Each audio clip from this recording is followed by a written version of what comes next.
So simple, not responding to traffic lights correctly.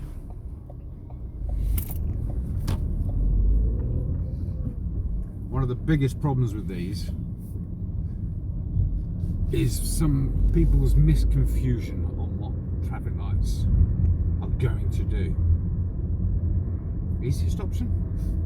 Go and stand by a few different sets. Watch how they work. See what they do. The sequencing of them is pretty much the same time and time again. There might be slightly different sequencing between one set of lights and the other set of lights, but ultimately the sequence of red and amber, green, amber, red is the same on every set. It just, you might have some that have got a filter set that come on as well, and you'll get a main light come on before a filter light comes on, that sort of thing. But you just got to get used to how those sequences work, and they'll always then be the same.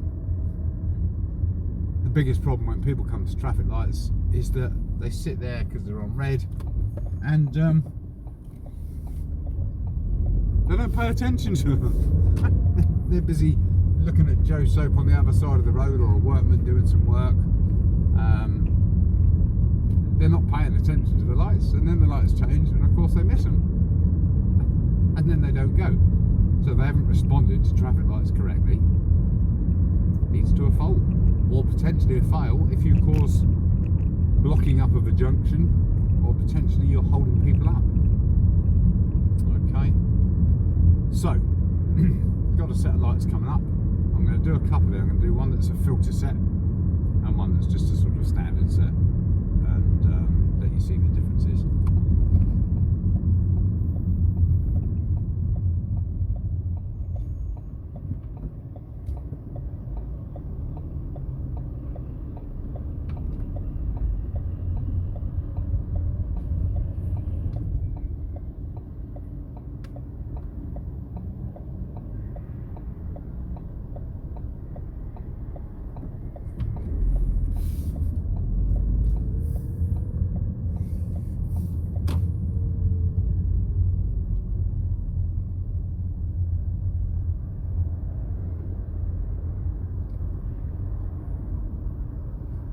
So we're at a set of traffic lights currently. We've got a few cars in front of us. Now, for me, there's 5-6 cars ahead of me.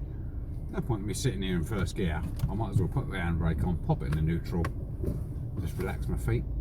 There's no chance then of me slipping off the clutch, jumping into the car in front, albeit I've left a good tyres and tarmac gap.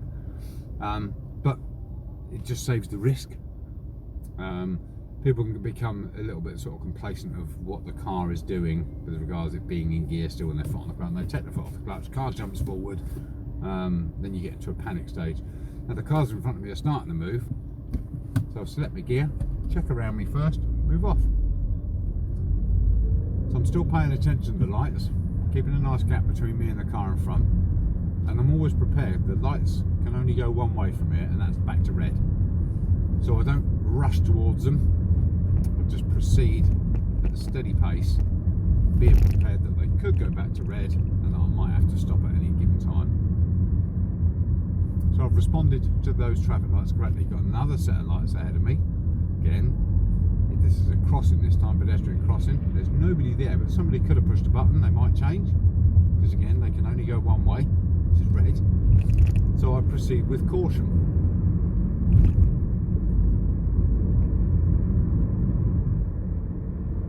So I'm going to do that journey, but in the reverse direction. Hopefully I'm going to try and get it so I'm first in the queue, because it does make it easier to explain it. So again, we've got traffic lights, there's a pedestrian there. These lights could only go one way, which they have done. So again, I'm reacting to traffic lights. Okay, so I'm back into first gear. And the reason why I'm staying in first gear this time is because I'm first in the queue. As soon as the lights start to change, I'm just checking around me, left and right, because there could be cyclists or motorbikes coming up the side of me. As soon as they're green, handbrake off, start moving.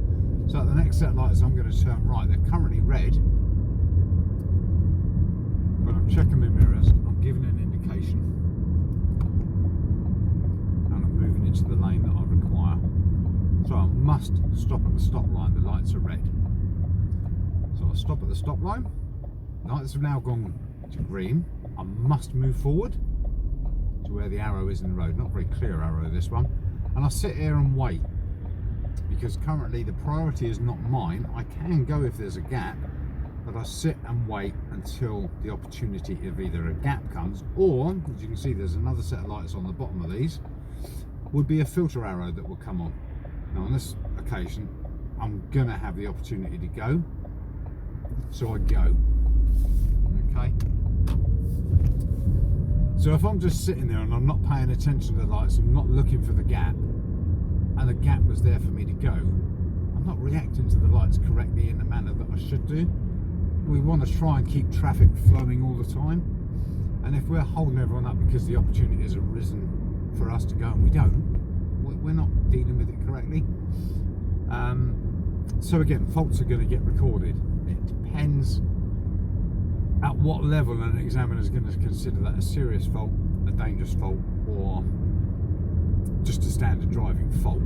Now, if you had an opportunity to go but there was nobody behind you and you didn't go, well, they might give you an undue hesitation fault. Not necessarily not reacting to traffic lights correctly, but by all accounts, you've held an opportunity that you could have gone and you didn't take it, sort of thing, you know. However, if there are cars behind you and you should have gone and you didn't go, well, then you're inconveniencing other road users. Yeah, that in itself could be deemed as a serious fault. If you had moved forward at those lights like I had, and there wasn't an opportunity to go, and the lights went back to red, or you didn't go on the filter arrow, and the examiner says to you, you've got to move, you've got to go, that means they're intervening, which again is now going to be deemed as a dangerous fault instead of a serious fault, because it's examiner intervention. So keep your eye out on what you're meant to be doing at that particular time. If you know you're at lights, pay attention to lights. Don't just keep willy-nilly flitting around everywhere else with your eyes, chatting to your mate, turning your radio up, rolling a fag, whatever. I mean, we're talking about full licence holders now, but especially for on your test, pay attention to what the lights are telling you. If you're not obeying them, you're going to fail your test. Simple as that. Like here, I've got a set of lights to my left, but I've got to be looking to my right, see if it's safe for me to go. It is, because the car next to me is blocking the junction. But those lights could have changed in my view to looking to the right, and then looking back to the left. I move off and the lights have gone to red and I haven't rechecked them. I could be going over a pedestrian crossing on a red light. Really dangerous. Yeah, another set of lights up ahead of me. Currently green. They can only go one way. Oh, and there they are. So again, mirror checks first, slowing down, keeping a nice space away from the white line, gives that little bit of a buffer zone should somebody come up behind me and plough me one. I'm not going to necessarily hit the pedestrian that way. Lights are changing, quick check of my side mirrors, moving off. Up through the gears, checking the mirrors again. Okay, so it's not hard, they're easy to deal with, just got to keep your eyes looking, paying attention.